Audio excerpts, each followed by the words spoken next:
வணக்கம் நண்பர்களே. இன்னைக்கு நாம பார்க்க போற விஷயம் உங்க வாழ்க்கையையே ஒரு புயல் மாதிரி மாத்தப் போற ஒரு உன்னதமான கலை. உலகத்திலே எத்தனையோ அறிவாளிகள், சிந்தனையாளர்கள் வந்து போயிருக்கலாம். ஆனா ஒரு சாதாரணமான சிறுவனை பிடிச்சு அவனுக்கு பயிற்சி கொடுத்து ஒரு மாபெரும் சாம்ராஜ்யத்தையே கட்டி எழுப்ப வச்ச ஒரு மனுஷர் இருக்கார்னா அவர்தான் சாணக்கியர்.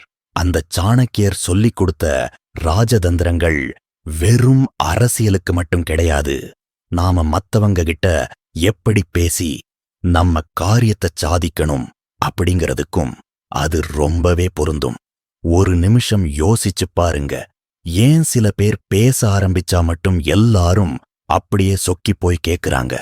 அவங்க சொல்றதில்ல, அப்படி என்ன ஒரு காந்த சக்தி இருக்கு.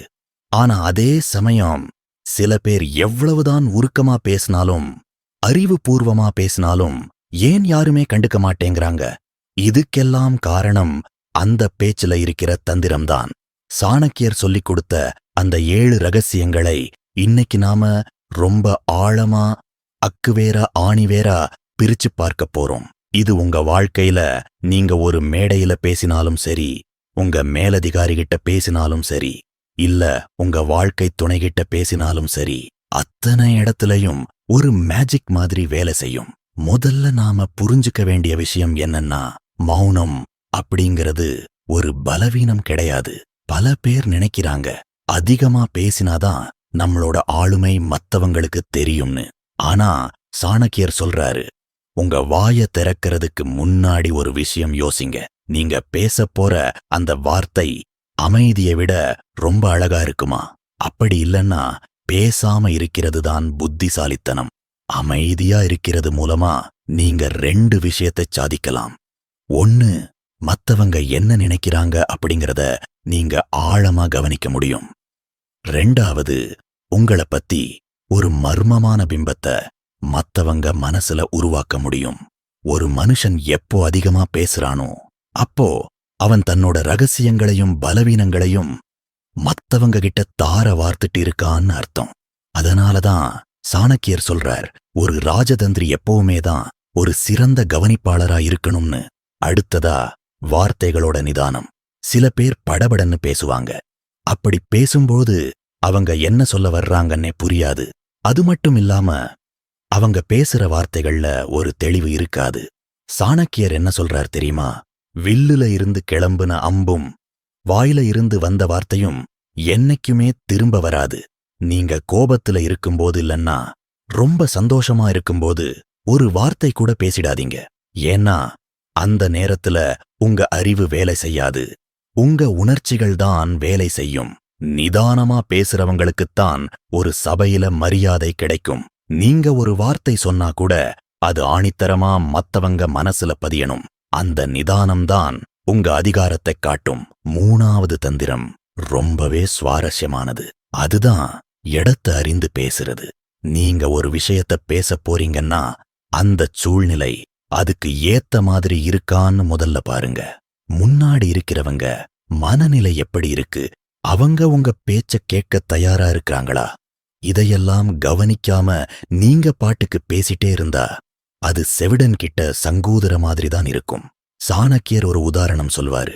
ஒரு வேடன் பறவைய பிடிக்கிறதுக்கு முன்னாடி எப்படி தந்திரமா அமைதியா இருந்து சரியான நேரத்துல வலை விரிக்கிறானோ, அதே மாதிரி நீங்களும் உங்க கருத்துக்களை சொல்ல வேண்டிய நேரத்துல மட்டும் சொல்லணும். தகுதியற்ற இடத்துல நீங்க பேசுற தகுதியான பேச்சு கூட குப்பைக்குத்தான் போகும். 4வது விஷயம், புகழ்ச்சி. நம்ம எல்லாருக்குமே நம்மள புகழ்ந்தா ரொம்ப பிடிக்கும். ஆனா சாணக்கியர் என்ன சொல்றார்னா, ஒருத்தர தேவையில்லாம புகழ்றது அவங்களை முட்டாளாக்குறதுக்குச் சமம். அதே மாதிரி யாராவது உங்களை அதிகமா புகழ்றாங்கன்னா அவங்க கிட்ட ரொம்ப ஜாக்கிரதையா இருக்கணும். ஏன்னா அந்த புகழ்ச்சிக்கு பின்னாடி ஒரு பெரிய சுயநலம் இருக்கும். நீங்க மத்தவங்க கிட்ட பேசும்போது அவங்களோட உண்மையான திறமைய பாராட்டுங்க. அதுல ஒரு நேர்மை இருக்கணும். பொய் சொல்லி ஒருத்தரை கவரணும்னு நினைச்சீங்கன்னா அந்த உறவு நீடிக்காது. உண்மையான பாராட்டு ஒரு மனுஷனை உங்க பக்கம் இழுக்கும். ஆனா பொய்யான புகழ்ச்சி உங்களை ஒரு பலவீனமான ஆளா காட்டிடும். 5வது தந்திரம், கேள்வி கேட்கும் கலை. இது ஒரு மிகப்பெரிய ஆயுதம். ஒரு விவாதத்துல நீங்க தான் ஜெயிக்கணும்னு ஆசைப்படுறீங்களா? அப்போ நீங்க பதில் சொல்லிக்கிட்டே இருக்காதீங்க. அதுக்கு பதிலா சரியான கேள்விகளை கேளுங்க. நீங்க கேள்வி கேட்கும்போது முன்னாடி இருக்கிறவங்க யோசிக்க ஆரம்பிப்பாங்க. அவங்க பதில் சொல்ல தடுமாறும்போது அந்த இடத்துல நீங்க ஒரு ஆதிக்கத்தை செலுத்த முடியும். ஒரு மனுஷனோட புத்தியை அவன் கேட்கிற கேள்விகளை வச்சு தான் கண்டுபிடிக்க முடியும்னு சாணக்கியர் சொல்றார். அதனால நீங்க ஒரு கூட்டத்துல இருக்கும்போது மத்தவங்களை சிந்திக்க வைக்கிற மாதிரி ஆழமான கேள்விகளை கேளுங்க. அது உங்களை ஒரு தலைவனா அடையாளம் காட்டும். 6வது விஷயம், உடல் மொழி. வார்த்தைகள் மட்டும் பேசுறது கிடையாது, உங்க உடம்பும் தான் பேசுது. நீங்க பேசும்போது நேரா கண்ணை பார்த்து பேசுங்க. குனிஞ்சிட்டோ இல்ல வேற எங்கேயோ பார்த்துட்டு பேசினா நீங்க பொய் சொல்றீங்கல்லன்னா பயப்படுறீங்கன்னு அர்த்தம். உங்க கைகள், உங்க அமர்ந்து இருக்கிற விதம் எல்லாமே ஒரு தன்னம்பிக்கையை காட்டணும். சாணக்கியர் சொல்லிக் கொடுத்தது என்னன்னா, ஒரு சிங்கத்தோட பார்வை எப்படி தீர்க்கமா இருக்குமோ அது மாதிரி உங்க பார்வையும் பேச்சும் இருக்கணும். அப்பதான் நீங்க சொல்ற விஷயத்துல ஒரு உண்மை இருக்குன்னு மத்தவங்க நம்புவாங்க. 7வது மற்றும் மிக முக்கியமான தந்திரம், ரகசியங்களை காத்தல். உங்க மனசுல இருக்கிற எல்லாத்தையும் எல்லாரிடையும் சொல்லிடாதீங்க. ஒரு சிறந்த ராஜதந்திரி எப்பவுமே தன்னோட அடுத்த கட்ட நகர்வு என்னங்கிறதை ரகசியமா வச்சிருப்பார். பேசும்போது ரொம்ப சுவாரஸ்யமா பேசுங்க.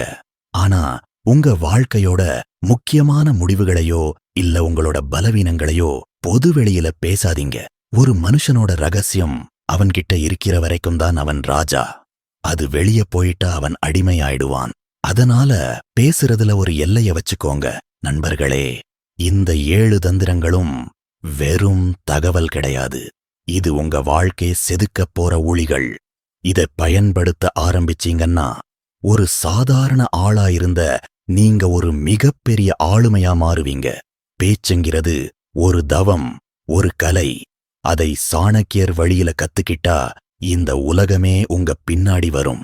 நீங்க இதுல எந்த தந்திரத்தை முதல்ல முயற்சி செய்ய போறீங்கன்னு சொல்லுங்க.